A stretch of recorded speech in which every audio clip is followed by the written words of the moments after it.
اس کے اندر یہ لکھتے ہیں کہ پاکستانی حکام نے سابق وزیر اعظم کی گرفتاری اور ان پر قائم مقدمات کا دفاع کرتے ہوئے کہا کہ ان کی گرفتاری کا فروری میں ہونے والے عام انتخابات سے کوئی تعلق نہیں ہے اور انہیں غیر قانونی کاموں پر عدالتوں نے مجرم قرار دیا ہے۔ لیکن اس کے باوجود پاکستان کے سب سے بڑے اپوزیشن لیڈر کے طور پہ قومی سطح پر عمران خان زبردست مقبولیت رکھتے ہیں۔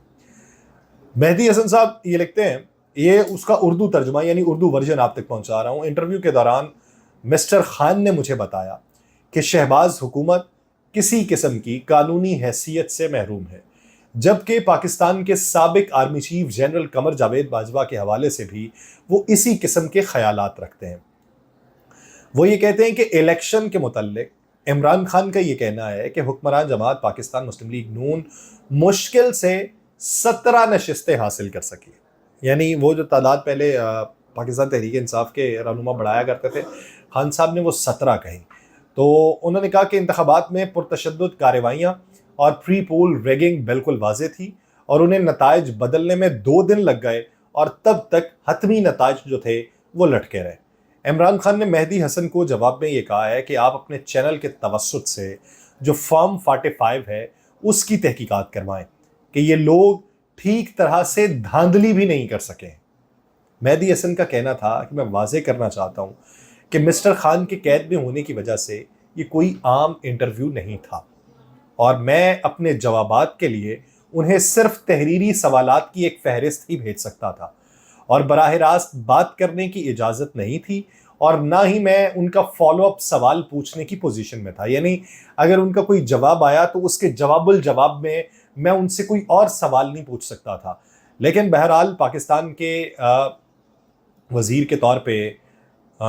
جو وہ سمجھتے ہیں کہ عمران خان کے ساتھ یہ انٹرویو انتہائی اہمیت کا حامل تھا کہ سابق وزیر اعظم کے ساتھ آپ انٹرویو کر رہے ہیں، تو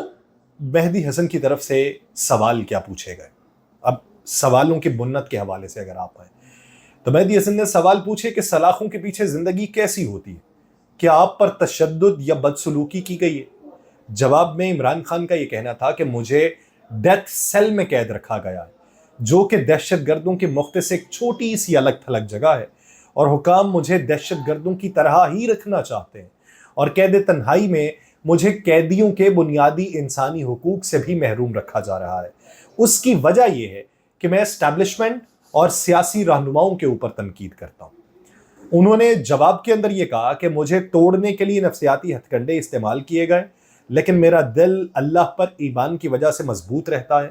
میں ورزش کرتا ہوں اور مطالعے کے ذریعے خود کو مصروف رکھتا ہوں اور اپنے دماغ کو فعال رکھتا ہوں۔ یہاں یہ اس سب کے دوران آگے آنے والے حالات کے لیے میں خود کو تیار بھی کر رہا ہوں۔ اللہ پر ایمان کی طاقت جو ہے وہ مجھے مطمئن رکھتی ہے اور میری توجہ بھی مرکوز رکھتی ہے۔ اگلا سوال جو مہدی حسن کی جانب سے کیا گیا کہ آپ جو ہیں وہ اپنی موجودہ قید کا ذمہ دار کسے ٹھہراتے ہیں؟ سوال میں یہ بھی پوچھا گیا کہ آپ کے پاکستانی سیاسی حریف، پاکستانی فوج، امریکہ یا ان سب کو؟ تو وہ کہتے ہیں کہ جواب میں مسٹر خان کا یہ کہنا تھا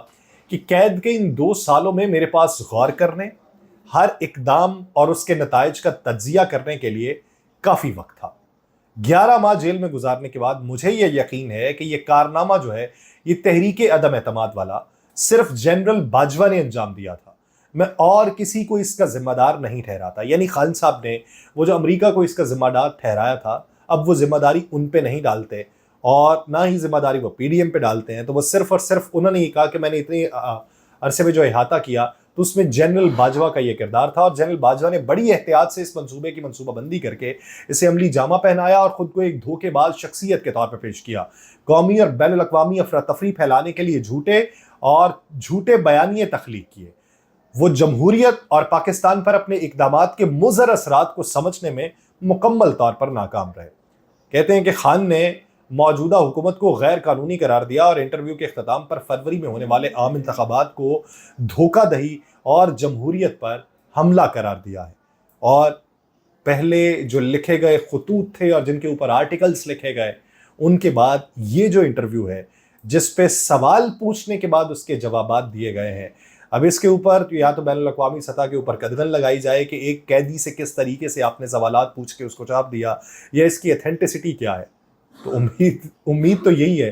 کہ اب ایک نوٹس پاکستانی حکومت کی طرف سے الجزیرہ کو جائے گا اور ایک SNBC کو جائے گا کہ آپ کے صحافی نے یہ کس طریقے سے ان سے سوالات پوچھ لیے اور یہ جوابات من گھڑت ہیں. لیکن ایک چیز تو ہے کہ کوئی بھی چیز اس کے نام سے منسوب باہر نکلتی ہے تو ایک بار اس پہ چہ مگوئیوں کی بجائے شور تو ضرور ہوتا ہے. مجھے دیجیے اجازت. اللہ نے